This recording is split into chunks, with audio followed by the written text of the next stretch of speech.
students, today we will again revise chapter number 3, motions of the earth. So chapter motions of the earth, once again we will revise few topics. So let's see.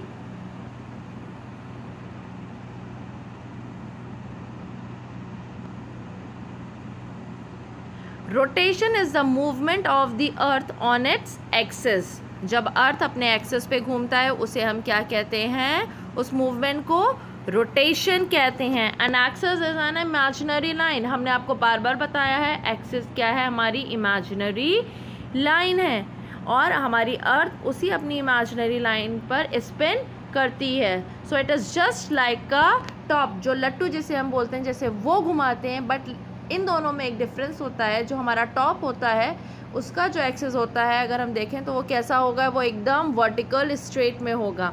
But हमारा जो अर्थ का axis है वो little bit tilted है, जो आपको मैंने इससे पहले ही बताया था. कितने एंगल पर? 23.5 डिग्री पर वो टिल्टेड है.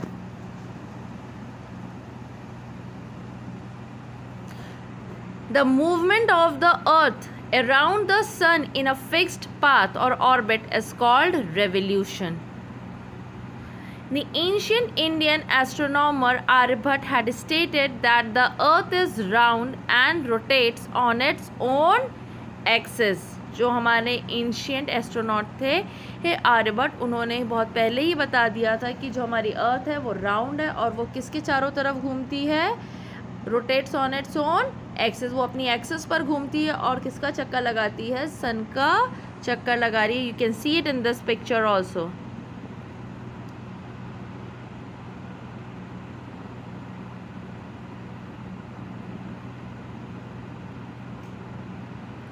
Now the Earth's axis. The axis of the Earth, which is an imaginary line, makes an angle of 66.5 degree with its orbital plane.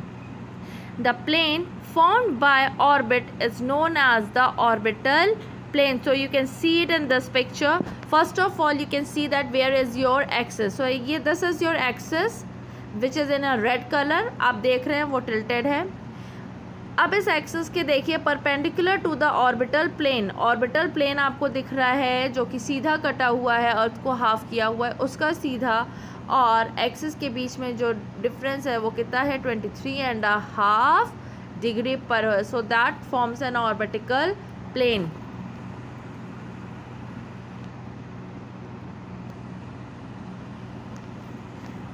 Now how the day and night forms. The earth receives light from the sun. Due to the spherical shape of the earth, only half of it get light from the sun at a time. The portion facing the sun experience day, while the other half away from the sun experiences night. Circle of illumination. The circle that divides the day from night on the globe is called the circle of illumination, as you can see it in the picture. The earth takes 24 hours to complete one rotation around its axis. The period of rotation is known as the earth's day. This is the daily motion of the earth. और ये क्या है? हमारा daily motion of the earth है. ये earth daily करती है. ये उसका रोज़ का काम है कि वो अपने एक्सिस पर रोज़ कितना रोटेट करती है, कितना टाइम लेती है? 24 आवर्स लेती है. सर्कल ऑफ इल्यूमिनेशन क्या है? विच डिवाइड्स. जो सर्कल डिवाइड करता है डे और नाइट को, कहाँ पर? ग्लोब पर. उसे हम कहते हैं circle of illumination, as you can see in this picture also. Now revolution. The second motion of the earth around the sun in its orbit is called revolution. आपको मैंने इससे पहले भी बताया था कि अर्थ अब सन के चारों तरफ चक्कर काटती है एक फिक्स्ड एलिप्टिकल पाथ पर, जिसे हम ऑर्बिट भी कहते हैं. So that is called revolution. It takes 365 1/4 day, means 1 year, to revolve around the sun. We considered a year as consisting of 365 days only and ignore 6 hours for the sake of convenience. यानी कि हम अपने आसानी के लिए, convenience होने के लिए वो 6 घंटे छोड़ देते हैं. So these 6 hours saved every year are added to make 1 day, और यही 6 घंटे हर साल करके जुड़ करके हर 4 साल बाद एक दिन बनाते हैं, that is 24 hours. This surplus day is added to the month of February. ये कहाँ ऐड होता है? फेब्रवरी में होता है। दस एवरी 4th ईयर, हर चौथे साल पर फरवरी हैज़ 29 डेज। कितने डेज होते हैं उसमें हर 4th ईयर पर? फेब्रवरी में 29 days instead of 28 days.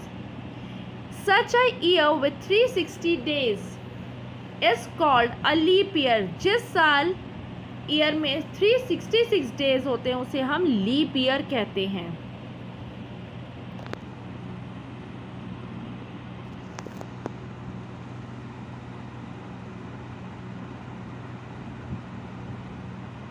Now seasons. How the seasons are formed. It is clear that the earth is going around the sun in an elliptical orbit. Throughout its orbit, the earth is inclined in the same direction. A year is usually divided into summer, winter, spring and autumn season. Seasons change due to the change in the position of the earth around the sun. Now you can see it in the picture कि हर जगह अर्थ की position change हो रही है जब वो चक्कर काट रही है सन के। इसी वजह से हमारी अर्थ पर सीजन्स फॉर्म होते हैं, सीजन्स चेंज होते हैं। तो जो हिस्से पर सन की रोशनी ज़्यादा पड़ती है, जैसे कि you can see that in the figure that the summer solstice क्या हो रहा है? नॉर्दर्न हेमिस्फीयर पर ज़्यादा सन की रेज पड़ रही है, तो 21 June is the longest day on the northern hemisphere and 22 December is the shortest day. So you can see it this in the next slide also.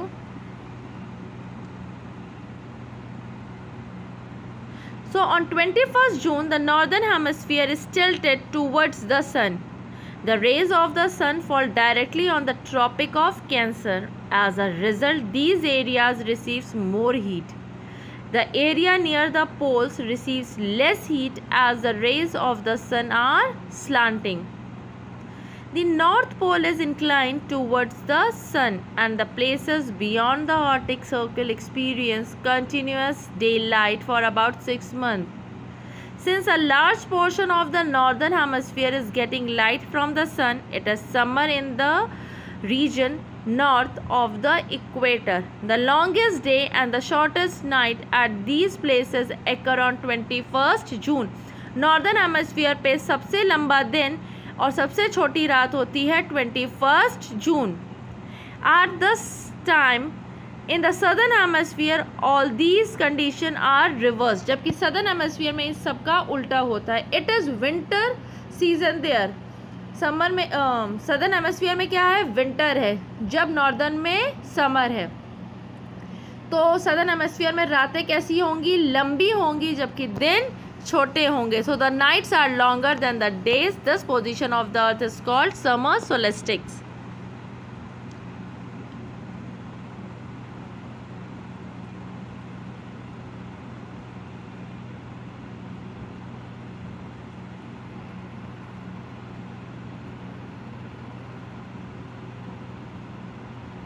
Now winter solstice. On 22nd December, the Tropic of Capricorn receives direct rays of the sun as the south pole tilts towards it. As the sun rays fall vertically on the Tropic of Capricorn, a large portion of the southern hemisphere gets light. Therefore, it is summer in the southern hemisphere with longer days and shorter nights. The reverse happens in the northern hemisphere. The position of the earth is called the winter solstice. तो आपने देखा जब 22nd दिसंबर the tropic of Capricorn को जब direct rays मिल रही है, तो साउथ पोल किधर की तरफ है? The sun as the direct rays of the sun as the south pole की तरफ है. तो सदर्न हेमिस्फीयर में क्या हो गया? समर हो गया, और नॉर्दर्न हेमिस्फीयर में विंटर हो गया ना. Equinox. On 21st March and September 23rd, direct rays of the sun fall on the equator. ये दो टाइम ऐसे होते हैं जब डायरेक्ट रेज जो होती हैं सन की वो इक्वेटर पर पड़ती हैं. At this position, neither of the poles is tilted towards the sun. कोई भी पोजीशन टिल्टेड नहीं होता है सन की तरफ, मतलब ना नॉर्थ पोल ना सदर्न पोल। कहाँ पर रेज पड़ती हैं? डायरेक्ट इक्वेटर पर। So the whole earth experience equal days and equal night. इसीलिए सारी अर्थ क्या एक्सपीरियंस करती है? दिन और रात बराबर होते हैं। इसे हम इक्विनॉक्स कहते हैं। 23rd September it is autumn season in the northern hemisphere. 23rd September क्या है हमारा? ऑटम सीज़न है नॉर्दर्न हेमस्फीयर में, और स्प्रिंग सीज़न है हमारा सदर्न हेमस्फीयर में।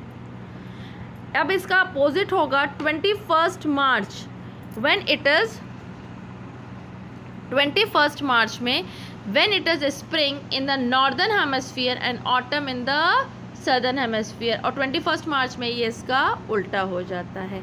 सो class, I think that it is clear to all of you. once again I have tried to explain it. Now I think it's clear to all of you. Thank you class.